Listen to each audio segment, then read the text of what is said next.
Right, so if we can move on then. Presentation by the applicants and supporters. As I say, there's 20 minutes in total to do this. How you divide that up is down to yourselves. But we will let you know when there's, a minute? Yeah, oh, they've got it, yeah. Okay.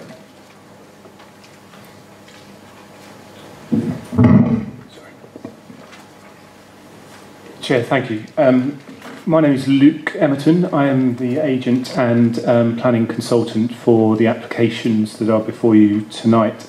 I'd like to introduce Jocelyn Dells on my right, who's the Senior Development Manager for Ballymore, and Paul Monaghan, who is one of the three architects from practices that are dealing with the project as a whole.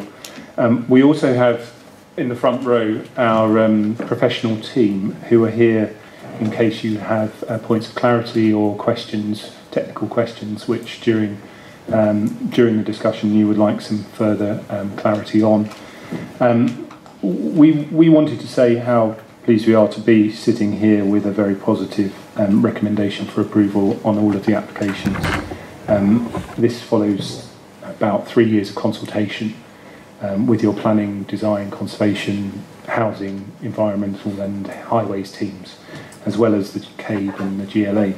And a very comprehensive, as Mr. Richards has already outlined, very comprehensive public consultation process which involved public exhibitions, newsletters, workshops, reference group meetings and individual stakeholder meetings.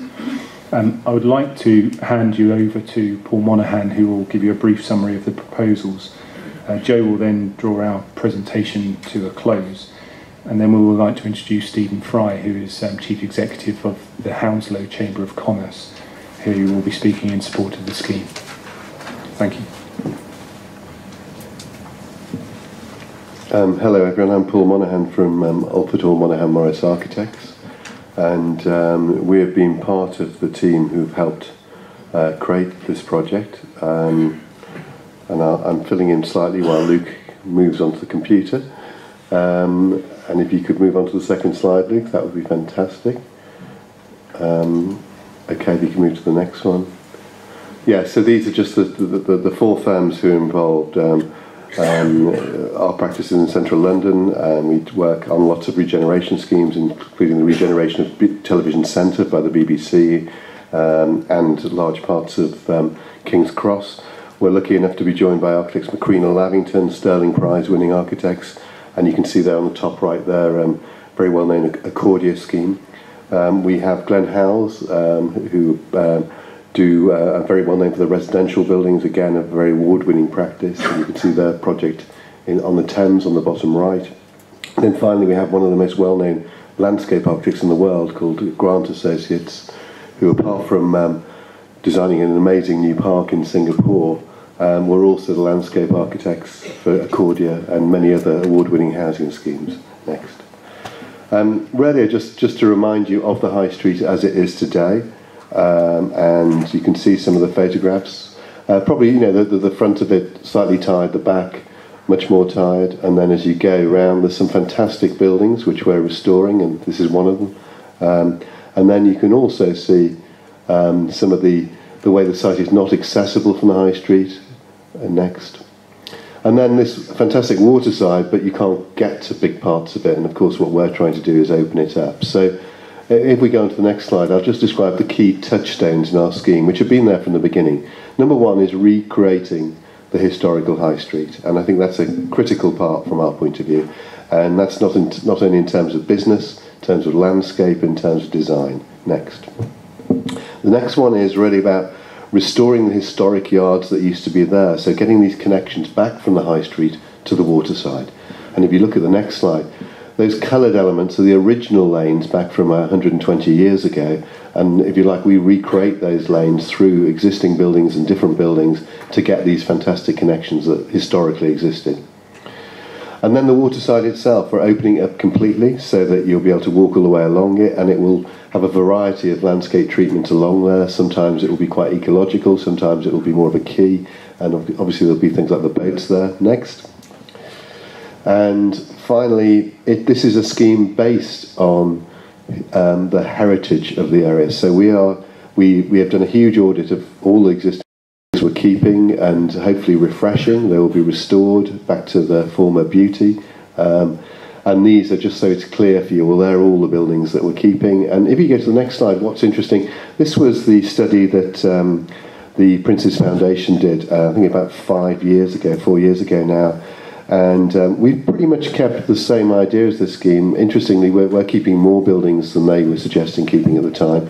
But the concept of these lanes coming create new moorings. There will be support facilities for those moorings. Ballinamore have planned to create lots of river activities to make it very lively down there, including boat hire. We're trying to get a heritage boat museum and workshop down there, and also there's going to be a dry stack for storing boats towards the east of the site. In terms of the challenge there's absolutely fantastic pavements and cobblestones, as you can see on these slides. So what we're trying to do is keep the character of that heritage area and mix that, patchwork that really with newer materials, but in a very similar ilk, where hopefully you won't see the join. Next. As we go higher up in the scheme, lots of the buildings have raised courtyards which have a different theme for each one. Many of them have an ecological element to it, and again you can see just some of the hints of those. This next slide just shows that what we call workhouse dock and looking west, and these are some of the first phase buildings looking through into the scheme with the restaurants in the distance. Again, this is the waterside walk with some of the ideas of how parts of these are bridges spanning across the buildings. Next. And then finally you can see here another view looking right up from the waterside all the way up to the Magistrates' Court. You can just see in the centre. So a very strong visual connection as well. As Luke said, we've consulted with lots of people, including the CABE, and I suppose the Greater London Authority, and this letter just highlights some of the key messages of support for the scheme. Thank you. Yeah, we're just now going to show a video which shows some of the views of people who live around here. Thank you.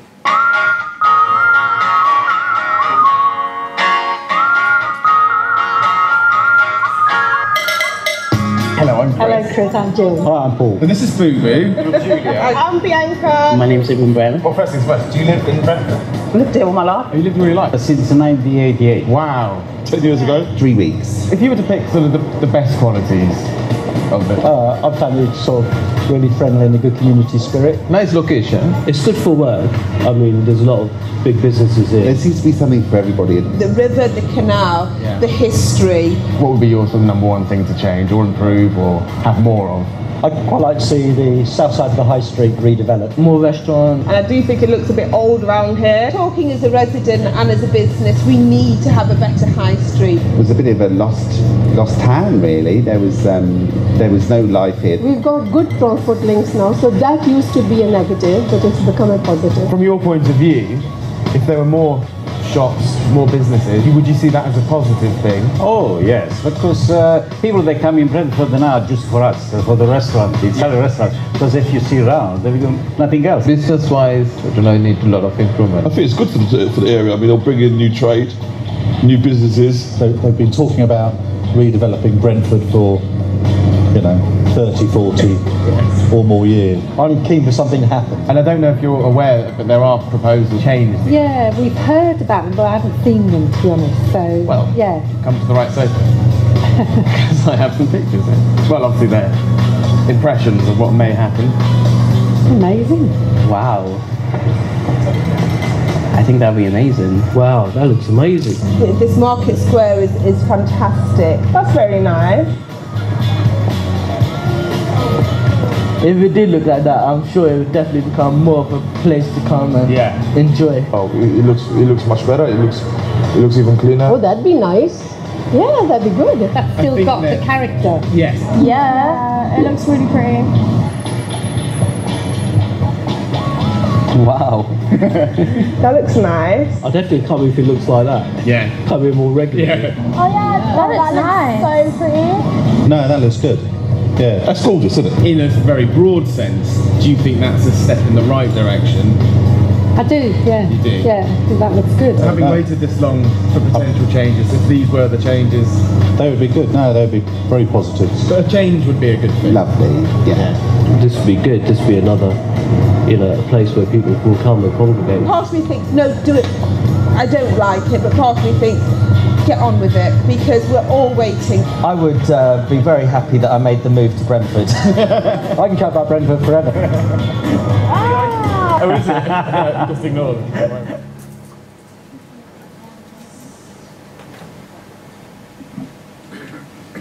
Good evening, Chair, members. I'm Joe Swindells from Ballymore. Tonight we're here to talk to you about jobs, investment and housing. Ballymore's commitment to you is to provide these in Hounslow if we get this application approved tonight. Over the last 20 years in Brentford, developers have come and gone and the town regeneration has seen to be no clearer.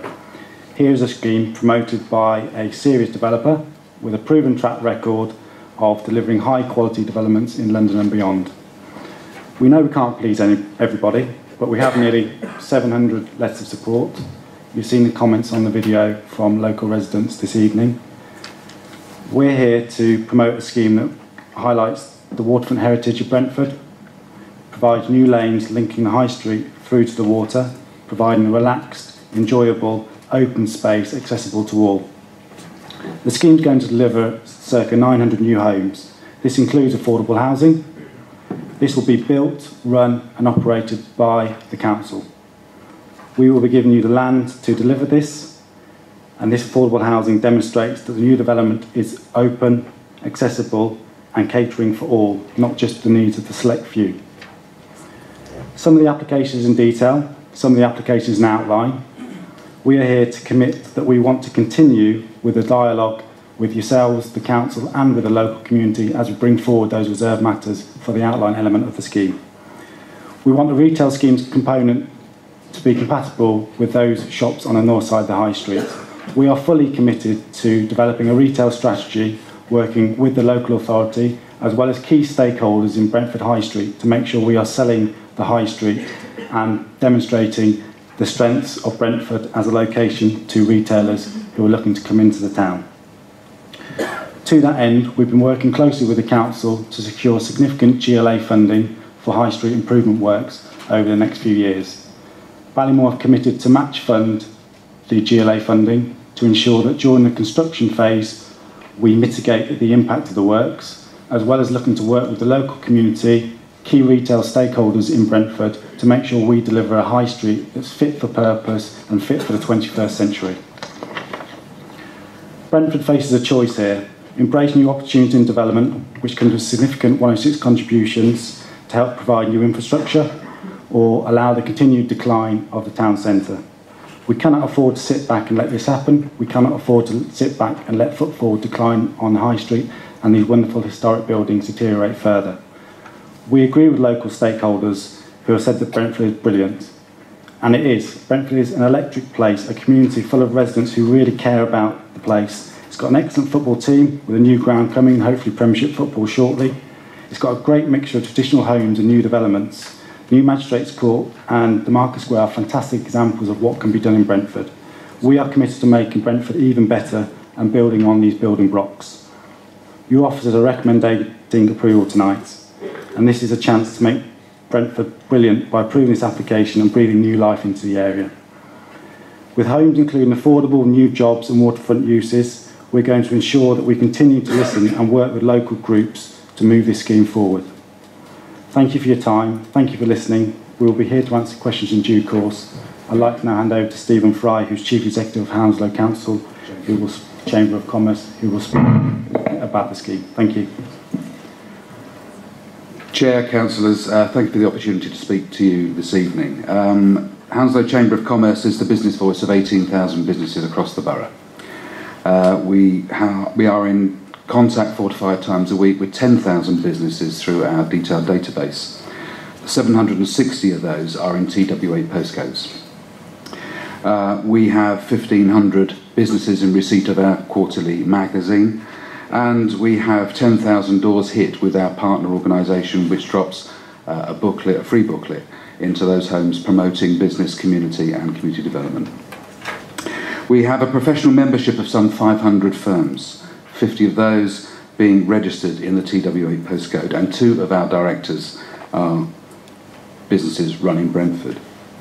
The Chamber is working with its strategic partners for the benefit of the commercial, economic and innovative business life of the borough. We are here to identify, develop and support the economic profile of the borough, seeking innovation and inward investment, and this is inward investment. We're here to assist in the growth of existing firms, either B2B or B2C, and establishment of new business startups. This will afford us those opportunities. We are delighted and very pleased to support the Ballymore proposals for Brentford High Street and the Waterside. This is a development that is long overdue, and although many of the detailed designs and plans are yet to come forward, the master plan before you now is very encouraging and deserves to be approved. We believe the scheme has a solid business and commercial viability case.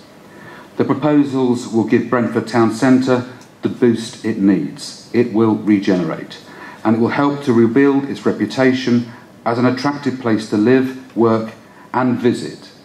Importantly, it fits with our view at the Chamber that town centres in the borough need to become destinations, promoting their own uniqueness, and Brentford deserves that opportunity to demonstrate that uniqueness.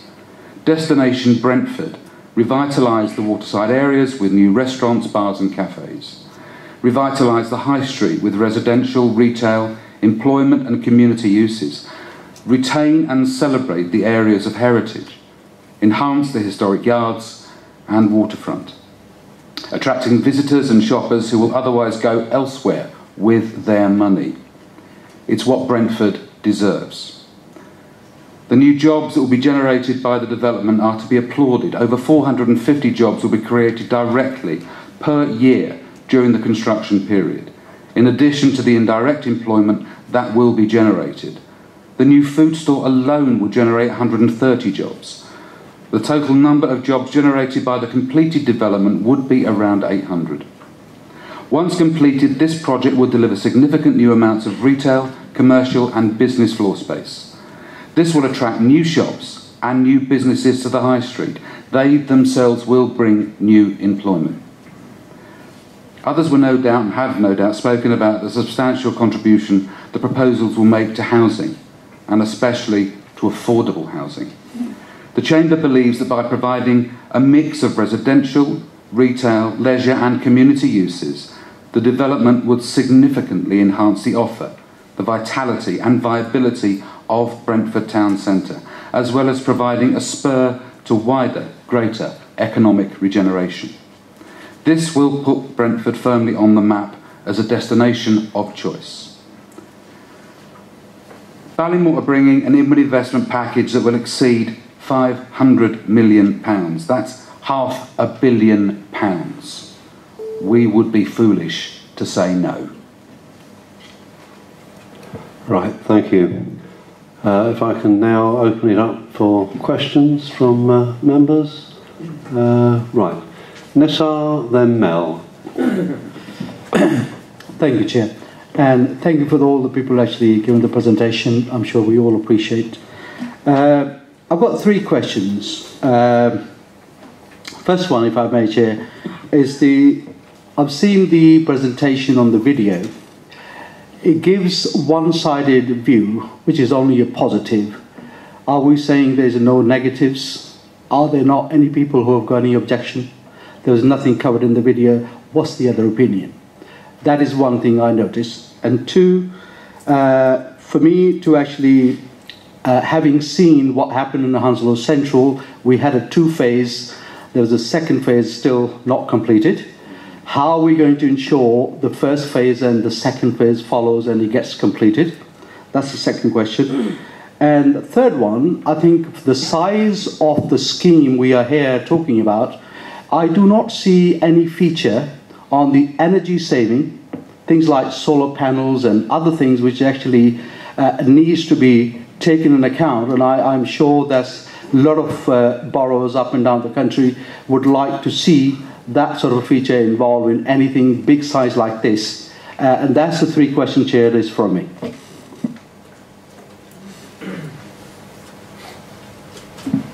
Thank you, Councillor.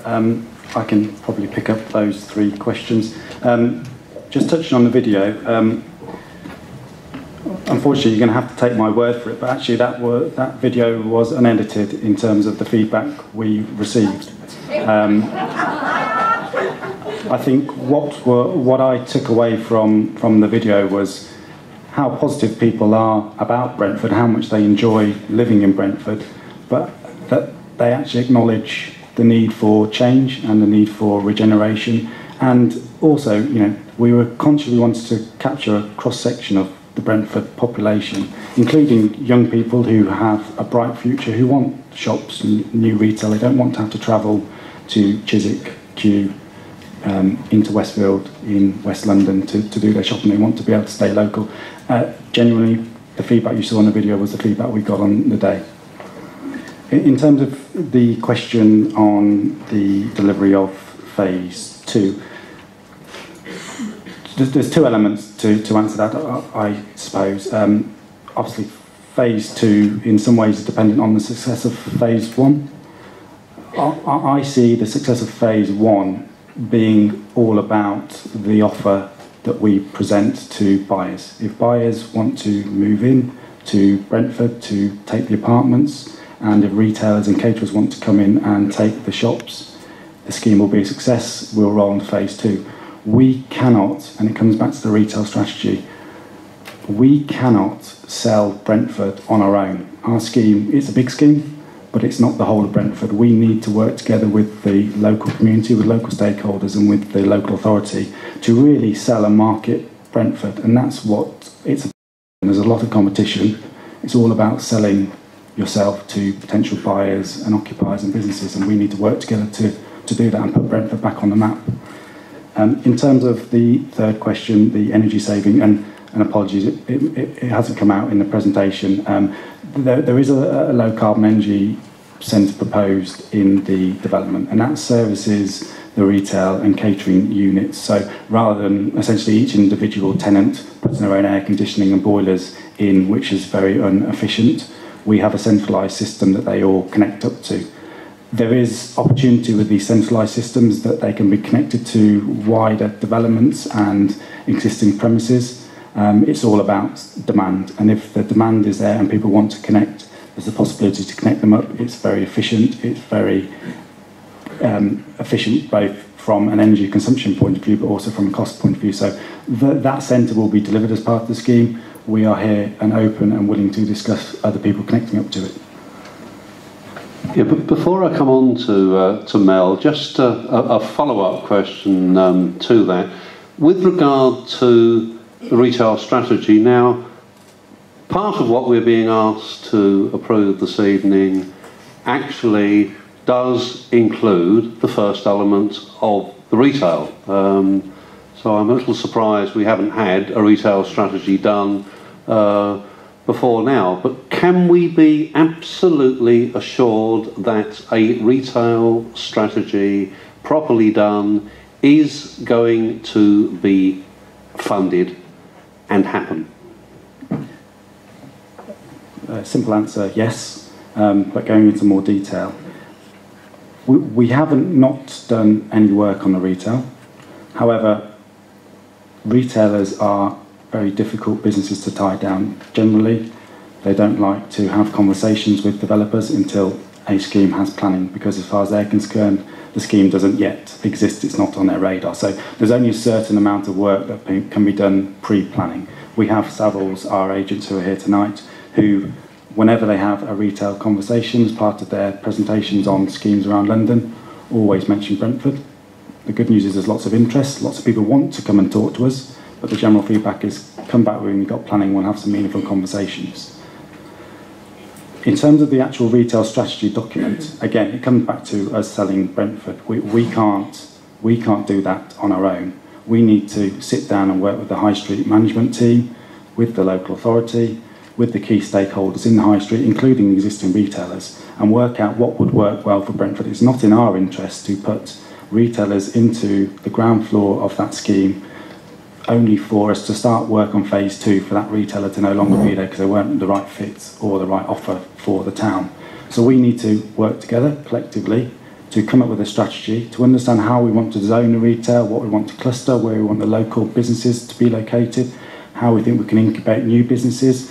All that work needs to be done. I think the GLA funding, if Hounslow can secure that and we can match fund that funding, that's a great pot of money, a very big pot of money that's there for us to use to make sure we get this retail strategy right, enable us to do the research that needs to be done, and make sure that we all sign up to a retail offer that gives Savills something that they can go and sell to the retail and catering market. Right, can I take Mel, then Catherine, then Liz, and then I'll come to the other. Thank you, Chair, and good evening, gentlemen, as you are all gentlemen. I have a number of questions, but the first one I'm going to start with is an observation sort of encapsulated in the question. We've been asked this evening to actually approve stage 1 of this development, which has 3 elements. Unless I'm missing something, throughout your entire presentation, you didn't give us any actual full detailed outlines of how those elements are going to fit together. In other words, most presentations that we receive at planning, we have artists' impressions of what things are going to look like. This lacked in its entirety any of that. Coupled with that, you showed us pictures of the high street very cleverly, A, where there appeared to be no sunlight, and B, even more cleverly, not showing us the impact of the 4-storey buildings on the south side of the high street as to their impact on the north side of the high street. That's my first question and comment. My second question is, have you been in contact with the Environmental Agency and the Thames landscape strategists around the latest flood risk assessment, particularly for the southwest corner of this development? And encapsulated in that same question, have you done any detailed tests whatsoever to ensure that in fact that site is not actually sitting on a water table, and because of its density, in 20-30 years time we're not going to be landing our successors with a problem of subsidence? Thirdly, have you been in touch with anybody from the ecology people to see whether you have done a proper ecology test to ensure what rare species there are? Because when the previous plans for south of the high street were made, there were areas where those rare species were actually going to be preserved, and the landscaping would have taken that on board to ensure that they would remain part of the of that landscaping. And my fourth one, Chair, is one that you might actually rule out of order, but I'm going to ask it anyway. In the body of the report, we've got 242, 247 objectors, which I believe to be independent objectors. In your presentation, you talked about there being 684 people actually in favour of this development. Can you confirm that actually you carried out that survey in order to get that 684 people, and that your organisation actually paid for that survey to be carried out? Well, to be fair, Mel, actually it was Alid who gave us the figures, not the people from Ballymore. But they gave in their presentation. Yeah, horrible. Okay. Well, now I can't see you listen. Okay, okay, Mel.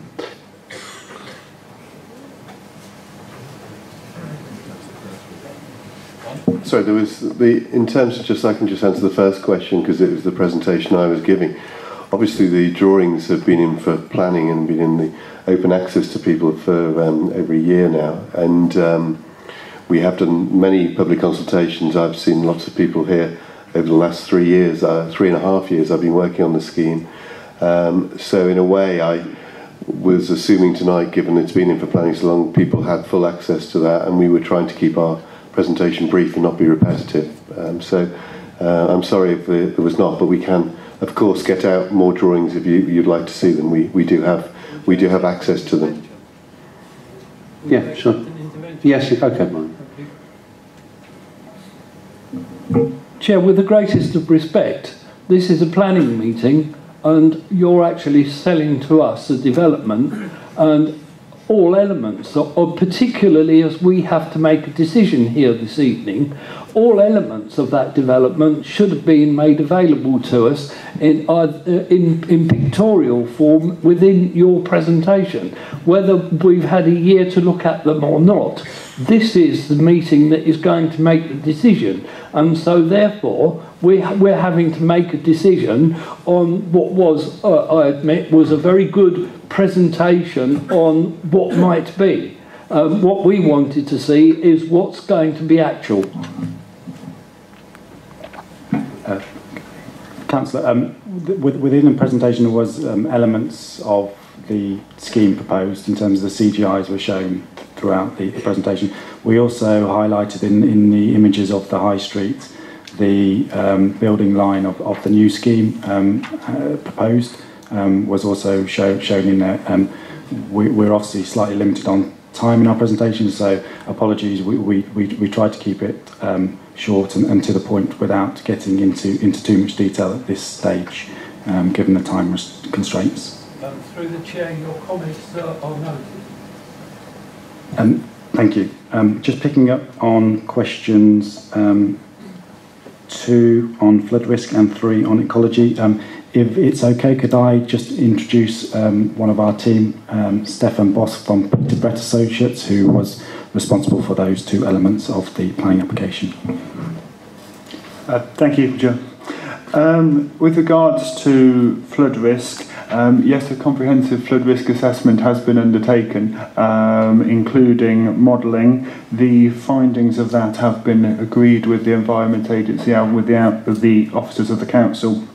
Indeed, the committee report notes that the proposal is considered acceptable in flood risk terms, with appropriate mitigation having been secured through condition. With regards to ecology and protected species, the key ecological interest on the site is brown long-eared bats roosting in the church. We've liaised with Natural England and English Heritage, given the church, on the proposals for the church and the retention of the bat roost within the church. Those proposals have been agreed with Natural England, both for the church, the accesses into the church, and enhancers to the landscaping to provide them with commuting routes to their foraging grounds. So yes, I think that has been agreed. And just picking up on the final question, in terms of supporters, just for clarification, in the officer's report it makes reference on page 42, 5.19 to 684 responses in support. I said in my speech nearly 700, so apologies, the errors in my side. In terms of who carried it out, I didn't personally go round collecting these signatures. We had agents on our behalf who went round and collected the signatures in support of the scheme. Right, if I can take Kath next.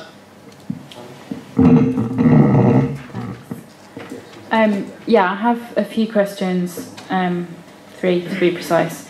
So in about 2 years ago, in 2012, there was a public meeting held in St Paul's Church with Ballymore and various representatives from community organisations and members of the public, and at that there were various suggestions put as to how the plans could be improved, and also people aired their views of things that they weren't happy about with the plans at that time. And then earlier this year, Joe, you were at a meeting, and I think you were sort of quite new onto the project at that point, but you were asked about what changes you had made in those 2 years, and the answer was very little. So I'm just wondering, since that meeting earlier this year, have there been revisions to the plans? That's the first question. Secondly, with regards to the retail strategy, if you could maybe elaborate a little bit more about the GLA funding and the matched funding, how much is that worth, and when will that take effect? And thirdly, my third question is about Waterman's Arts Centre. So I know there's space available, I believe, for Waterman's in one of the blocks. So do we have a guarantee from you that Waterman's can move into that space, should they want to? But also, if Waterman's don't take up that space, what's your alternative proposal for it?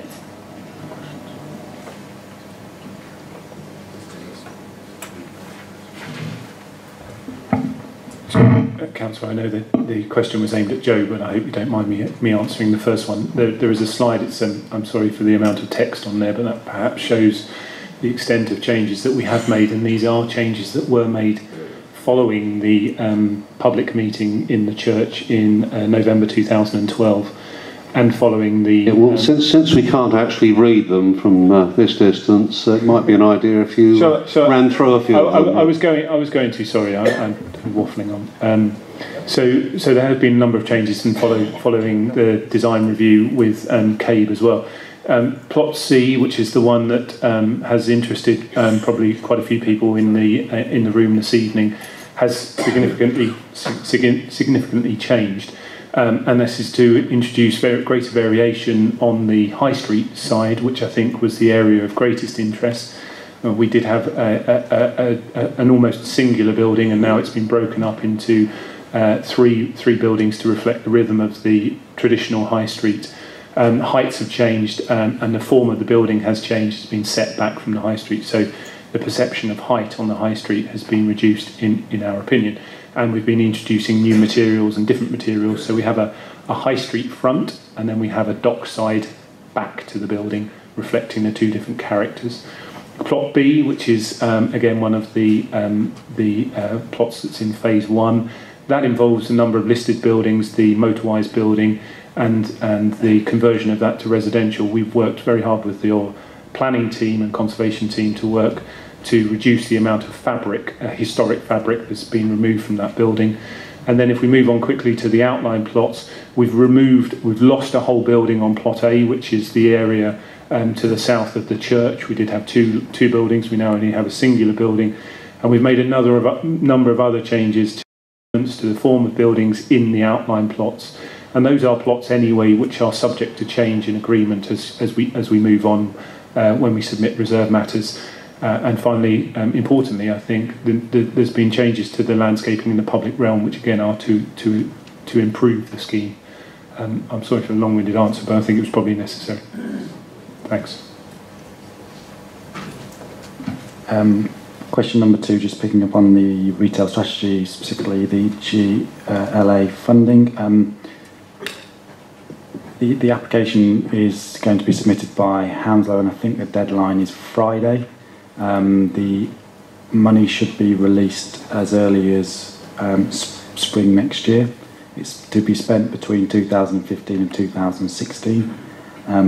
The council are looking to apply for 2 pots of money, one £20,000, a second of £25,000, and we have committed to match fund that if that is successful, and that money is to be spent on quite a variety of high street works, or can be spent on a variety of high street works, including sort of temporary uses and events, activation of the high street, activation of the market square, as well as looking at ideas for temporary uses, relocation of retailers, temporary facilities, incubator units for new startup businesses. So quite a wide variety.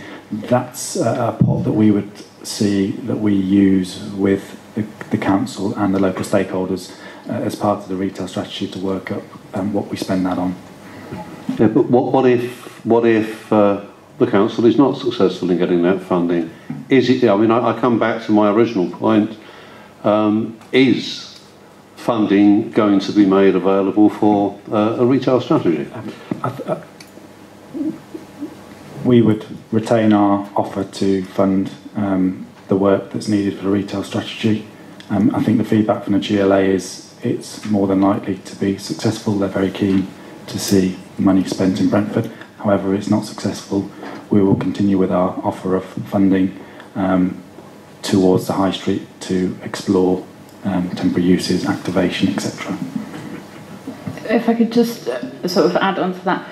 So I'm also interested in what happens to the current businesses whilst the works are ongoing. So would that money could be used in some way to help them? Yes, essentially, yeah. Yes. Question 3, just on Waterman's. We as an organisation have a very positive relationship with Waterman's. We have and continue to discuss bringing them into the scheme. Indeed, they have provided a very detailed design guide which details what they would like to receive in terms of the space that we allocate to them. Upon planning, we can advance those conversations. Obviously, the local authority is also linked in with that, being Waterman's current landlord, so there will need to be agreement between the 3 parties as to how we facilitate their move into the scheme, but we have designed the space to accommodate them. We think they're a great organisation, and we think they'd really add to our scheme and to the high street, so we're actively encouraging it. In terms of guarantees, provided we can get everything to work in terms of releasing them from their current premises and delivery of the block and getting the space fit for purpose, there's no reason to see why that won't happen. Alternatives, I think we've said that we will explore if Waterman's ends up not being able to be facilitated in the space, a similar local organisation to take that space. Obviously it's a very, very large space. At the moment it's designed for a specific purpose. We haven't done a huge amount of work to identify an alternative because we are fairly committed to getting Waterman's in. Right, if I can take Liz next and then John. Thank you, Chair.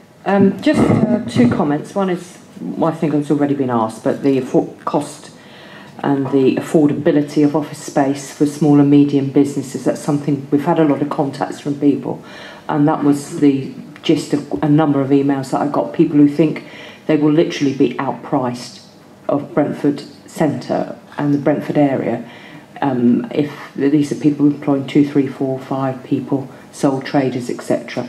I live in Feltham, and we've seen the knock-on effect of the unaffordability, the unavailability of office space for small and medium businesses. Just isn't there. And offices, the prices have gone up so high, they've been empty for 5 years, they're not filled. So it's sort of a holding situation going on there. That's the first thing. And not really looking for a token effort here, with just 4 or 5 units available, small numbers. I mean, that is something you need to work on, I think. And secondly was, in the consultation, did you look at the current footfall of shoppers coming into Brentford? Again, I live in Feltham. I know Brentford very well. My father was a serving police officer down there. I spent a lot of time in Brentford Nick, but for the right reasons. But for me, there's nothing in Brentford that would get me on the 235 bus to come all the way up, 45 minutes. There's nothing. And it seems such a waste. Sorry, I'm moving into a comment. But if you did the footfall survey, what were your findings? And what is it that you've got a unique selling point that will really be worth a sacrifice to get a really good gain? Thank you. Okay. In terms of retailers and business space and being priced out, for us as a developer, and we've demonstrated this across our portfolio, we are all about making sure the mix of the scheme is correct. It's not about getting the most money for that ground floor space. It's about making sure that the operators in there are right for the scheme and right for the location, whether that be Boots or Next, or whether it be the local shopkeeper or the local business. It's about getting the right mix, the right vibrancy into Brentford High Street. We need to remember this is not just a residential development, this is a high street development, and therefore the high street has to work and function successfully for the whole scheme to work well and to be attractive to our buyers of the residential element. So it's very important to us, again, we come back to the retail strategy, to make sure that it's right, it's reflective of what we all want to deliver in Brentford, and more importantly, that it's actually achievable. We need to make sure we are setting targets, rents and aspirations at an achievable level. We have our retail agents here today, Savills, who can probably pick up on the footfall point. But I would just like to add that I think one of the unique points about Brentford High Street, which the scheme is going to deliver, is that waterfront connection. I don't think you'll find many of the high streets in the UK, or certainly in London, that has that unique high street retail and waterfront connection that's literally a stone's throw away.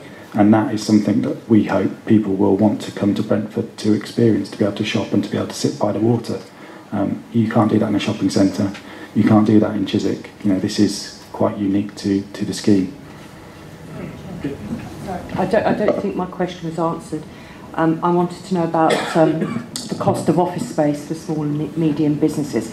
With all respect to Savills, you could find us nothing, or the MP nothing, in Felton that was of a reasonable price. It was just horrifically expensive. And I don't want to see the same thing, if we go ahead and approve the scheme, the same thing happen to the people in Brentford and the businesses in Brentford.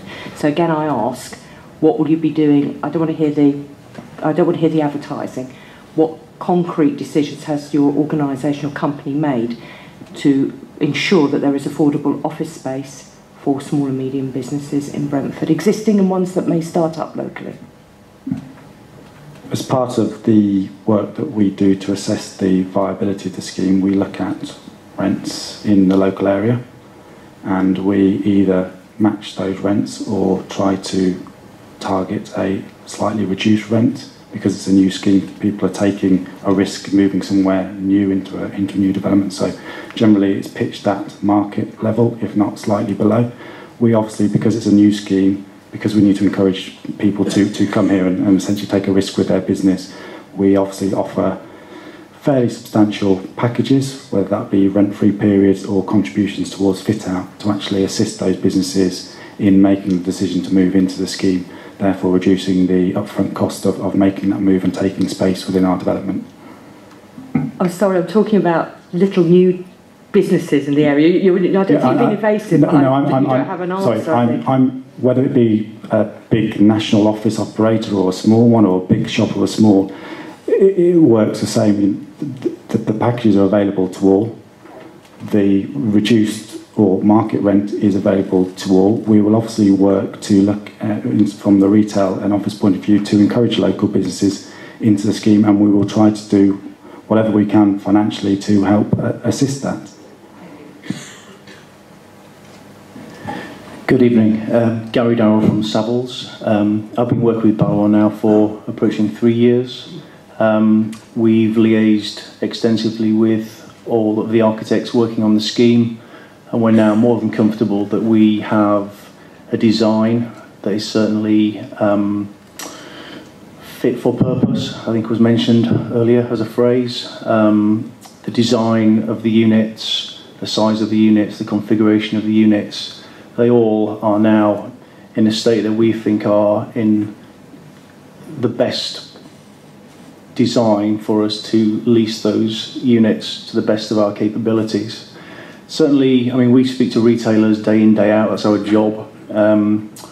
We lease 18 million square feet of retail space, so we speak to retailers day in, day out. And when we mention Brentford, which we do on a regular basis, the general consensus is Okay, Brentford, yep, I've heard of Brentford, but as things stand, it's not that high on our list of requirements. I discussed the new or the proposed scheme, showed them the visuals, taught them through the vision, and they really do see that as the catalyst for coming and having a genuine conversation about relocating or locating into Brentford town centre. We act for companies such as Boots, Costa Coffee, Robert Dias, a whole host of retail food and beverage operators. Been talking to people such as Wildwood, Carluccio's, Bill's, Byron, Burger. They see the vision and the unique nature of Brentford and its waterside environment. So we think, given the opportunity with a consented scheme, we could really deliver a very special scheme for the residents of Brentford. I actually think the point that Councillor Hughes wanted there was the present footfall of people who shop in Brentford. We need something on there. Who comes into Brentford to shop? Is it just Brentford people shopping there, or you know? Yeah. Sorry, this is you're not answering. I think we haven't done a detailed footfall study of the existing Brentford shopper. However, I would see that as something that we would produce as part of the retail strategy, to understand who is shopping in Brentford currently, why are they shopping in Brentford, what is it that brings them in, so that we can incorporate that in the future retail vision for Brentford, to make sure that we're not ostracising anybody who currently comes here, but also learning from those people who do come here what they like to see, what makes things better, what would improve their shopping experience or dining experience in Brentford. So I think that detailed piece of work does need to be done, and it needs to be done as part of the retail strategy before that's represented back to the local authority. Right, can I take John next? Yeah, thanks very much. I've got 3 quick questions. Can we deal firstly with affordable housing, please? And I'm looking at page 21 of the report and page 75. Page 75, amongst other things, says that it's absolutely crucial to provide affordable housing, and it's part of this council's policy and drive to get people of all incomes accommodation. Yet there's a stark statement on page 21 that at the first phase there will be no affordable housing whatsoever. That's quite remarkable, given that if the scheme goes ahead, your normal obligation, 40% of 876 units, would be, subject to my limited math, about 370. So I wonder if you could put that in context. There is some complicated scheme involving Block D, which the sum of £7 million is mentioned, and the council's ownership of land. So that's my first point. My second one, I want to go, we're dealing with Block K. I'm very concerned about the disproportionate height. I note that Q dispute your facts. You allude in your opening to the Princess Foundation. They did not endorse that height. And my final point is the impact of density on traffic. I note that the TfL estimate that traffic will be held up at certain times in excess of 6 minutes additional waiting. So that's 3 key impacts on me, please.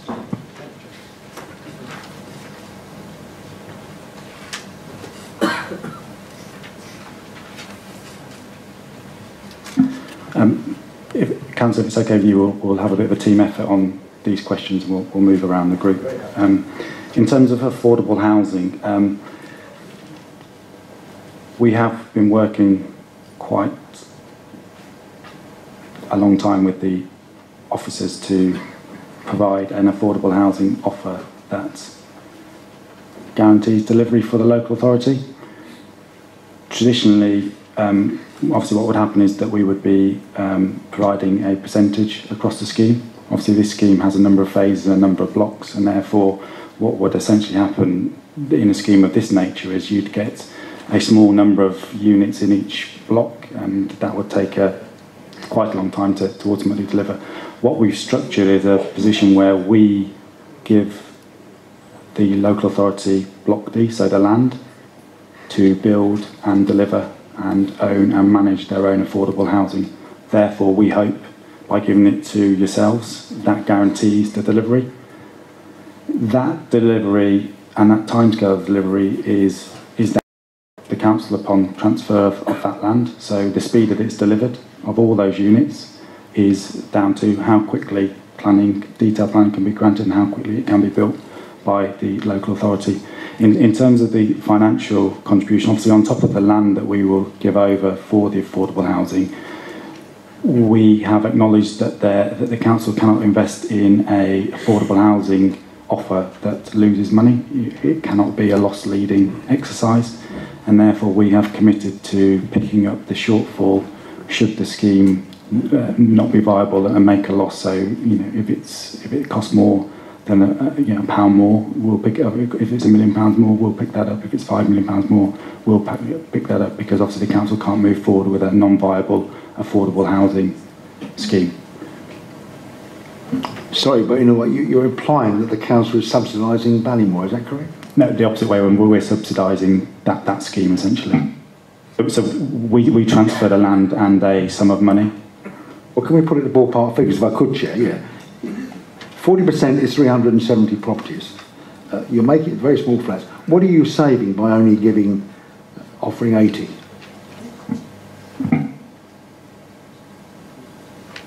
We've gone through a detailed piece of work with the council's agents to review the viability of the scheme. It was assessed and agreed that the scheme could afford to deliver 10% affordable housing across the scheme.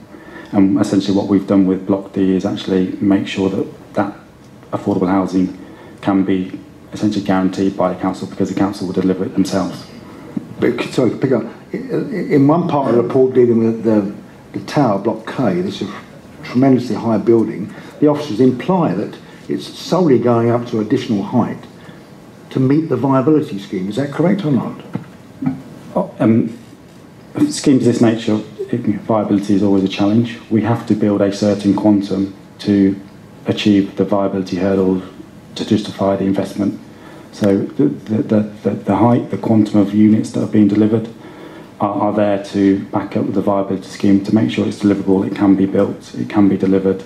We can provide all the additional facilities that the scheme deliver. So the other two, just to remind you, traffic. Okay, queue and traffic on Block K. Shall I repeat it? On Block K, I alluded, you mentioned the Princess Foundation in your opening. They didn't endorse the height you're proposing to go to. And Q are worried about that height too. And I mentioned the 6-minute inherent delay with this new scheme, with traffic on the highway. Just in terms of the Princess Foundation, their scheme was just a public realm scheme, and it was not, they neither endorsed or commented on height. Theirs was more about reinstating the yards. We have indeed been to see them about a year ago, where they were very encouraged by our interpretation of their initial diagram, but and mentioned nothing about the height. So I don't think I've seen nothing that they have said anything negative or positive. So, well, can I draw your attention to paragraph 3.27 on page 119? The Princess study suggests lower heights along the high street, increasing elsewhere on the water side. As I said, I've seen nothing that suggests height from the Princess Trust, and we did go and see the Princess Trust a year ago, and they were very encouraged by our interpretation of their diagram. Okay, just picking up on traffic, we have WSP, who are traffic consultants here, who will be able to answer that question. Thank you, Joe. We have been asked by TfL to prepare a detailed model of the high street to look at the interaction between the various junctions. The figure that's quoted within the committee report was a scenario that TfL asked us to do after the main modelling had been completed, which was a theoretical scenario where no committed development would take place at all, and that the development trips were just added to the network. The reality, of course, is that there are committed developments that are due to take place in the area, and those will add some trips to the network. So when our development trips are added onto that, there is a quite small change in terms of the average delay for vehicles along the high street. It's the figure's been quoted is a slightly unrealistic situation. And it's fair to say that the network does suffer from congestion. I think that's acknowledged. What the applicant is proposing is to invest £1.5 million into a high street improvement that focuses on pedestrian space improvements to crossing facilities across the high street and would facilitate the cycle superhighway measures. Well, you've quoted, I'm going to quote paragraph 574 on page 168, quite specifically mentions, even in a theoretical assessment, Transport for London has said the build could increase journey times by up to 6 minutes in some time periods. Yes, I've got that in front of me. It says even the theoretical situation where the development is built overnight, modelling suggests that there would be those additional delays in the model, but the reality is that that won't ever happen. That's not a scenario. Whilst we were asked to do it by TfL, they quite often asked us to do various scenarios. It's not a scenario that would actually happen in reality. What TfL have stated, and it's in that same paragraph, that they question whether that additional level of traffic will materialise. You know, they are seeing around London changes in the way people travel. There's a travel plan proposed that would encourage alternative modes of transport. What we're endeavouring to do is to put new homes and new retail facilities in a location where people can serve a lot of their travel needs along the high street.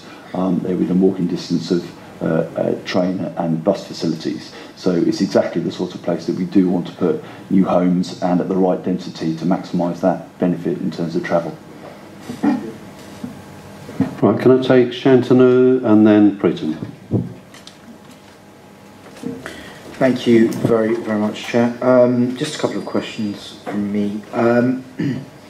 So, looking at one of the objections, or the flavour of one of the objections, is around community use and the lack of it for the new development. Is that something that you would agree or disagree with, and why, would be the first question. It seems from this development that, although there is a little bit of residential, mostly the first phase is to do with the retail and commercial space. And you may tell me that I'm wrong in assuming that, and I'll take that as corrected. But if that is the case, why have you gone for the retail before residential first? If I draw your attention to page 81, paragraph 7.119, it makes reference to the PCT and quite rightly says it's now defunct. That tells me that we've based our health assessment on quite an old report. My concern is that although we have got West Middlesex nearby, that's a hospital that has increased pressures on it already with the reconfiguration of health services in the local area. Are we still confident that the local health infrastructure will be able to cope with developments as and when they come on site? And if so, what underpins that assumption? And my final question, it's a little bit tongue-in-cheek, so you'll have to forgive me, but Joe, you've mentioned at several points this evening that Ballymore will pick up shortfalls here, there and everywhere. What assurances can you give the committee that Ballymore's pockets are as deep as you think, as you say they are? Thank you, Chair. Councillor, sorry, could I just ask you just to repeat question number 2, please? I think it's the retail phase 1 coming first. It was around the fact that, as far as I can tell from this report, the first phase, the one that we're making a firm decision on this evening, seems to be relating to, in a large part, to the retail element, the commercial space. And I'm just interested to know why a decision's been made to concentrate on the retail before you look at the residential side of things. And tied into that, I mean, one of my concerns is that the local authority has an acute need for housing now. I'm surprised that that hasn't entered into the mix in the discussions, and maybe it has, and maybe you'll be able to answer that. I can give the numbers on that, and then perhaps Joe could give some other things. So there are 323 residential units in phase 1. and there's just in terms of areas of 30,000 square metres of residential and just 7,000 retail. So by my quick calculation on my handy thing, it's 23% of phase one is retail and the rest is very much residential. So there's 323 units in the first phase. So just picking up on question one, moving back to question one, community use. I think we see Waterman's as a substantial community use, or certainly the allocation of that space for community use, whether it be Waterman's or another community operator. So we think that's a significant contribution to cover that off. Obviously, without sounding like a broken record, coming back to the retail strategy, obviously, you know, we want to look at how we activate the high street and the lanes and the waterfront, and whether, you know, that will be a mixture of different types of occupiers and operators. And again, obviously, we need to bring that retail strategy forward for sign-off before we commence works. So within there will be a significant amount of work done to look at local businesses, community uses that can take the significant amount of ground floor space that's being delivered as part of the scheme. On question 3 on health, I'll look to Luke to answer that one, please. Just to clarify, the outline elements of the scheme include the ability to put in use classes within the D use class, D1, D2, which include health services, clinics, doctors, dental, surgeries, all of those kind of things. We believe at this stage there won't be a requirement for it based on population growths and child yields estimated by the environmental statement, which is based on the number of units proposed. But in the event, I mean, this is a long-term project, and in the event that the trust comes back or someone else decides that there's a requirement, there is space, sufficient space within the outline plots to accommodate a surgery of some form. And just on that point, if it's not utilised from day one, that will be left open for that to be left as a void space in development? The permission allows for flexible use on the ground floor of those buildings, and in time, as these phases come forward, there's the possibility that people will notify their interest in that space. If they do, but that space is already taken, then other space will be available, or we would maybe work with the council to seek the change of use back to the D1 if it's already in retail use, for example. It's flexible in that way. And just picking up on the final point in terms of deep pockets, we whether it be the work we've done on the affordable housing or the retail, the GLA funding, match funding, etc. Obviously, with the affordable housing, a lot of work goes into assessing what can be offered, what the viability is, etc. So we feel comfortable, and the council are aware of how far these things can be pushed. We're obviously from the affordable housing very keen to ensure that it's delivered, and it's delivered well. And we have worked on the numbers to make sure that can be delivered, and that funding can be provided. The GLA match funding, it's the right thing to do. It's something we would have looked to have done ourselves anyway. The fact that we can bring some money in from other sources is welcome, and it just means that we can do much more in terms of the retail strategy, the temporary uses, the activation of the high street. The more money we can source from various funding pots, the more we can do. Thank you, Chair. Part of my question has already been answered. Going back to affordable housing again, our target is to have 3,000 affordable housing over 4 years. And this was one of the opportunities where we could have 300 plus affordable housing. I think I would like officers' view, if it's not appropriate now, when you do your presentation. I think that's going to be covered by officers when we get to that stage of the meeting, Pritam. So, right, Manjeet next. Thank you, Chair. We have seen that we had 246 objections. Is that after that revision of the scheme or before that? Sorry, Councillor, I'm not sure I can answer that, because I'd have to refer to your officers, because the application has been running, it was submitted in 2012. I assume, but I'd seek clarification, that That includes objections that were received from the point of very first submission in 2012 to today. Yeah, I think that can be covered actually as well when officers give their presentation. Sheila. No, decided not to ask after all. Bandner. Thank you, Chair. Part of my question has already been asked a bit earlier, but I wanted to find out a little bit more information about what other community services you would provide, since you are going to be building so many extra homes, such as extra primary schools or nurseries, to help the new community, and it looks like there'll be mainly 1 and 2 bedroom flats, which encourages younger population who may be having families, so either schools or you mentioned healthcare as well earlier, so thank you. Sorry, Councillor, there is a commitment in the Section 106, which is a policy compliant contribution of £1.9 million, which goes towards education facilities in the borough. There isn't, and then through the Brentford Area Action Plan and various policies, there's never been an identified requirement for a school on this site.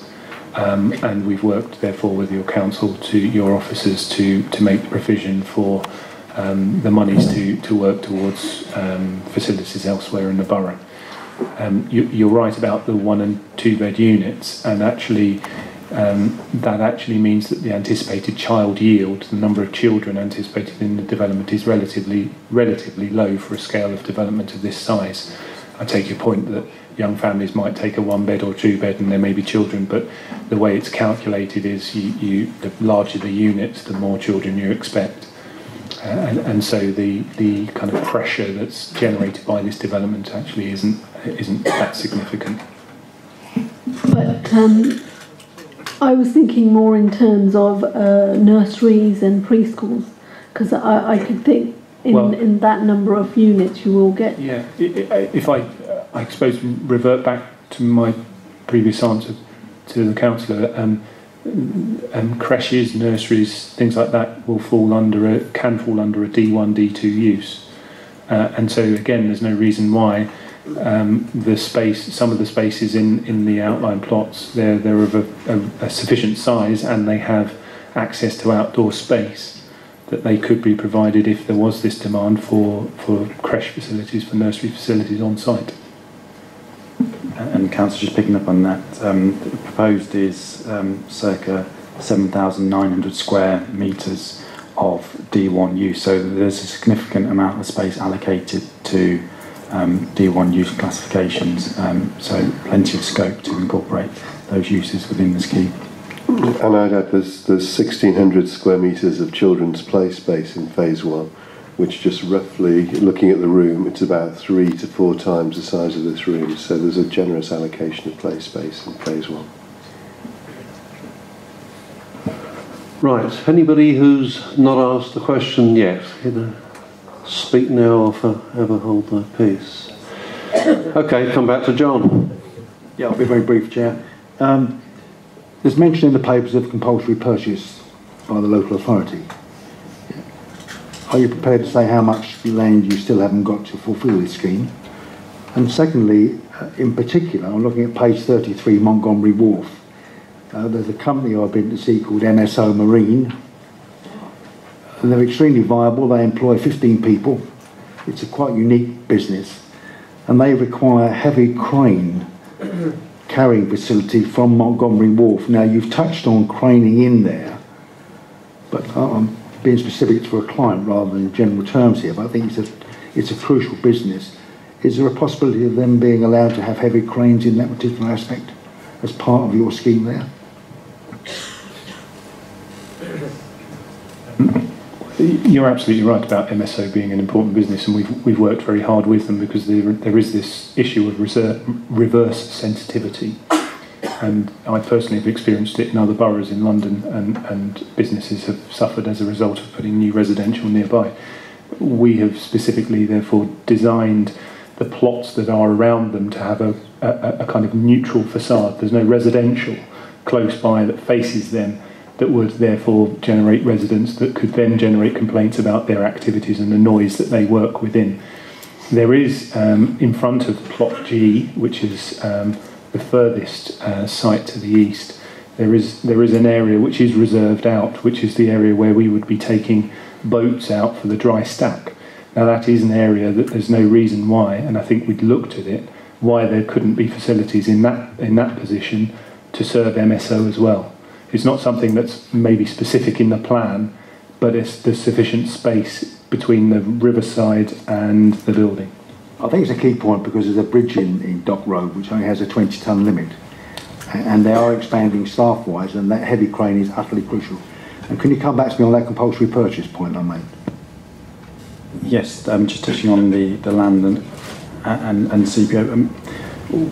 We, between ourselves and the council, we have control of 95% of the land, and we are in advanced negotiations with the majority of the landowners who own the final 5%. CPO is something that nobody likes to have to use, and certainly we don't want to go down that route. Chair, sorry, could I just pick up on one point, Councillor Hughes' point on the local business space. We would like to make an offer here tonight, and would like to have it recorded that we will allocate 20% of the total commercial space to local businesses, and we will offer that at a 20% discount to open market rates.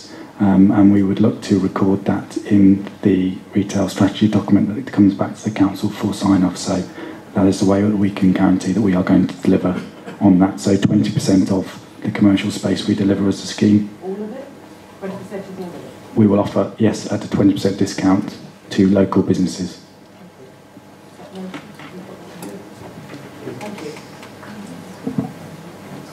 Shan? Thank you, Chair. Just something that struck me, the idea of reinstating lanes and sort of alleyways and walkways, maybe slightly unusual, but have you entered into any conversations with sort of the police and those that potentially would have an interest on the crime and disorder and the safety aspect in and around the area of, alleyways and whatnot leading to waterfronts? Yeah, we have been spoken to the local police officers and the local police teams. To be perfectly frank, they see any development as an improvement on the challenges they face with the existing buildings in the site boundary. It would be something that we would have on-site concierge and CCTV TV obviously monitoring, which can be linked into the police's network, which obviously always helps in terms of security and general policing, so that they're very supportive of the proposals and see it as a vast improvement on the current situation. Right, Nissar, and then I think that's it. Oh, Tom as well. All right, Nissar. Just a quick one. When you say local businesses, are we talking about the borough of Hounslow businesses, or are we talking about purely Brentford businesses?